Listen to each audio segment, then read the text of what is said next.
Hi hello അസ്സലാമു അലൈക്കും നമസ്കാരം. ഇന്ന് ഞാൻ വന്നിട്ടുള്ളത് ഒരുപാട് പേർക്ക് യൂസ്ഫുൾ ആയിട്ടുള്ള ഒരു വീഡിയോ ആയിട്ടാണ്. വളരെ സിമ്പിളായിട്ട് കാർഡ്ബോർഡ് വെച്ചിട്ട് ഒരു അടിപൊളി സ്റ്റഡി ടേബിൾ റെഡിയാക്കാം. അപ്പോൾ എല്ലാവരും വീഡിയോ ഫുള്ളായിട്ട് കണ്ടു നോക്കണേ. അപ്പോൾ നമുക്ക് സ്റ്റഡി ടേബിൾ റെഡിയാക്കാനായിട്ടുള്ള കാർഡ്ബോർഡ് പീസ് എടുത്തിട്ടുണ്ട്. നമുക്ക് എത്രയാണോ അളവ് വേണ്ടത് അതിനനുസരിച്ച് നമുക്ക് കാർഡ്ബോർഡ് പീസ് കട്ട് ചെയ്തെടുക്കാം.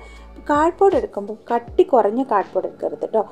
കട്ടി കുറഞ്ഞിട്ടുള്ള കാർഡ്ബോർഡാണ് നമ്മുടെ കയ്യിലുള്ളതെങ്കിൽ നമ്മൾ എടുത്തിട്ടുള്ള അളവ് അതേപോലെ ഒരു പീസും കൂടി കട്ട് ചെയ്തിട്ട് ഒട്ടിച്ചെടുക്കാം.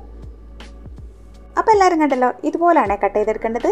ഇനി നമുക്ക് സ്റ്റഡി ടേബിളിൻ്റെ കാലിന് വേണ്ടിയിട്ട് സ്പ്രേ പെയിൻറ്റ് കഴിഞ്ഞാലുള്ള ബോട്ടിൽ ഉണ്ടാവുമല്ലോ, അതാണ് എടുത്തിട്ടുള്ളത്. അതേപോലെയുള്ള 4 എണ്ണം എടുത്തിട്ടുണ്ട്. ഇനി നമുക്കിതെല്ലാം ഒന്ന് കവർ ചെയ്തെടുക്കാം. അപ്പോൾ കവർ ചെയ്യാനായിട്ട് വൈറ്റ് ഷീറ്റാണ് എടുക്കുന്നത്. ഈ ഷീറ്റിൽ ഓൾറെഡി സ്റ്റിക്കർ ഉണ്ട് കേട്ടോ. ഇനി നിങ്ങളുടെ കയ്യിൽ ഷീറ്റുകളൊന്നും ഇല്ല എങ്കിൽ ചാർട്ട് പേപ്പർ വെച്ചിട്ട് ചെയ്യാം കേട്ടോ. പല കളേഴ്സിൽ നമുക്ക് ഇഷ്ടമുള്ള ഒരുപാട് കളേഴ്സിൽ ചാർട്ട് പേപ്പർ വരുന്നുണ്ടല്ലോ. അപ്പോൾ ഏത് കളറിൽ വേണമെങ്കിലും ചെയ്തെടുക്കാം കേട്ടോ. പിന്നെ ഇതേപോലുള്ള ഒരുപാട് കളർഫുൾ ഷീറ്റൊക്കെ കിട്ടാനുണ്ട് കേട്ടോ, സ്റ്റിക്കർ ടൈപ്പ് തന്നെ. അപ്പോൾ ഇപ്പോൾ ലോക്ക്ഡൗൺ ആയതുകൊണ്ട് ആർക്കും അതൊന്നും വാങ്ങിക്കാൻ കഴിയില്ലല്ലോ. അപ്പോൾ നമ്മുടെ കയ്യിൽ എന്താണോ ഉള്ളത് അത് വെച്ചിട്ട് നമുക്ക് ചെയ്യാം കേട്ടോ. ആദ്യം നമുക്ക് ഈ സ്പ്രേ പെയിൻ്റെ ബോട്ടിലൊന്ന് കവർ ചെയ്തെടുക്കാം. അപ്പോൾ അതാ കണ്ടല്ലോ, ഇതേപോലെ ബാക്കി 3 എണ്ണം കൂടി ചെയ്തെടുക്കാം കേട്ടോ. പിന്നെ നിങ്ങൾ മറക്കാതെ ഇൻസ്റ്റാഗ്രാമായിട്ട് ഫോളോ ചെയ്യണേ. അതിൻ്റെ ലിങ്ക് ഞാൻ ഡിസ്ക്രിപ്ഷൻ ബോക്സിൽ കൊടുക്കാം കേട്ടോ. അപ്പോൾ നിങ്ങൾക്ക് എന്തെങ്കിലും ഡൗട്ട്സോ കാര്യങ്ങളൊക്കെ ഉണ്ടെങ്കിൽ അത് ചോദിക്കാമല്ലോ. അതുകൂടാതെ നിങ്ങൾ ട്രൈ ചെയ്തിട്ടുള്ള പിക്ചേഴ്സ് ഉണ്ടെങ്കിൽ അതിൽ അയച്ചു തരുകയും ചെയ്യാമല്ലോ. ഇത് കണ്ടല്ലോ, അപ്പോൾ ബോട്ടിൽസൊക്കെ കവർ ചെയ്തെടുത്തിട്ടുണ്ട്. ഇതേപോലെ കാർഡ്ബോർഡ് പീസും കവർ ചെയ്തെടുക്കുക. കാർഡ്ബോർഡ് പീസിൻ്റെ 2 ഭാഗവും കവർ ചെയ്തെടുക്കണേ. കവർ ചെയ്തെടുക്കുമ്പോൾ ചുളിവൊന്നും വരാത്ത രീതിയിൽ നല്ല വലിച്ചു പിടിച്ചൊട്ടിച്ചെടുക്കണേ. അത് മാത്രം ഒന്ന് ശ്രദ്ധിച്ചാൽ മതി.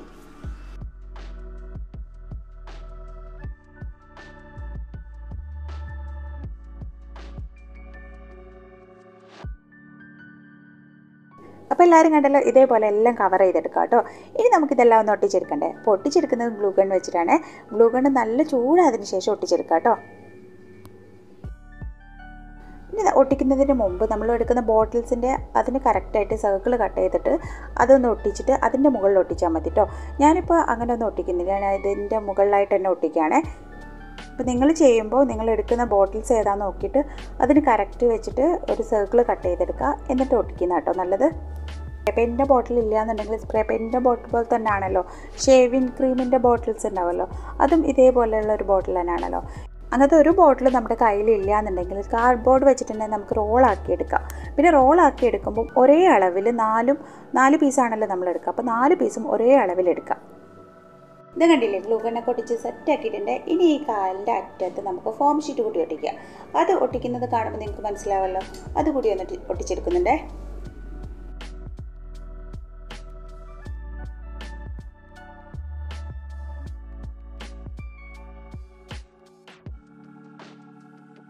അപ്പോൾ ഇതാ കണ്ടല്ലോ, ഗ്ലൂ ഗണ്ണൊക്കെ ഒട്ടിച്ച് അടിപൊളിയായിട്ടുണ്ട്. ഇനി നമുക്കിതൊന്ന് കളർഫുൾ ആക്കണമല്ലോ. അതിനായിട്ട് കുറച്ച് സ്റ്റിക്കേഴ്സൊക്കെ ഒട്ടിച്ചെടുക്കാം കേട്ടോ. പിന്നെ എല്ലാവരുടെ കയ്യിലും ഇപ്പോൾ സ്റ്റിക്കേഴ്സ് ഒന്നും ഉണ്ടാവണമെന്നില്ലല്ലോ. കളർഫുൾ മാഗസിനൊക്കെ ഉണ്ടെങ്കിൽ അതിൽ നല്ല നല്ല പിക്ചേഴ്സൊക്കെ ഉണ്ടാവുമല്ലോ. അപ്പോൾ അത് കട്ട് ചെയ്തെടുക്കാം.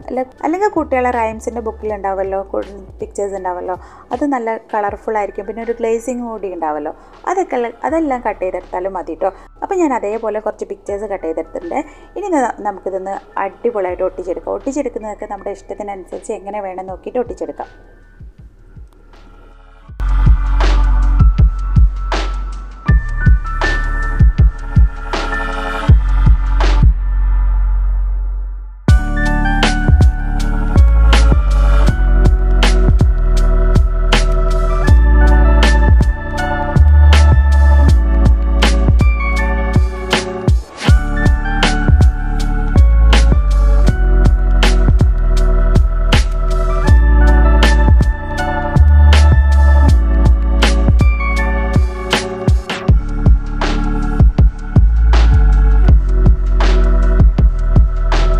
എല്ലാവരും കണ്ടല്ലോ, അടിപൊളിയായിട്ടില്ലേ? എല്ലാവരും ഒന്ന് ട്രൈ ചെയ്ത് നോക്കൂലേ? നമ്മുടെ വീട്ടിലുള്ള സാധനങ്ങൾ വെച്ചിട്ട് എല്ലാവരും കണ്ടല്ലോ, അടിപൊളിയായിട്ടില്ലേ? അപ്പോൾ നമ്മുടെ വീട്ടിലുള്ള സാധനങ്ങൾ വെച്ചിട്ട് നമുക്ക് അടിപൊളിയാക്കി എടുക്കാമല്ലോ. അപ്പോൾ എല്ലാവരും ട്രൈ ചെയ്ത് നോക്കാൻ മറക്കരുതേ. ഇനി അടുത്ത നല്ലൊരു വീഡിയോ ആയി വരുന്നത് വരെ എല്ലാവർക്കും ബൈ ബൈ. അസ്സലാമു അലൈക്കും.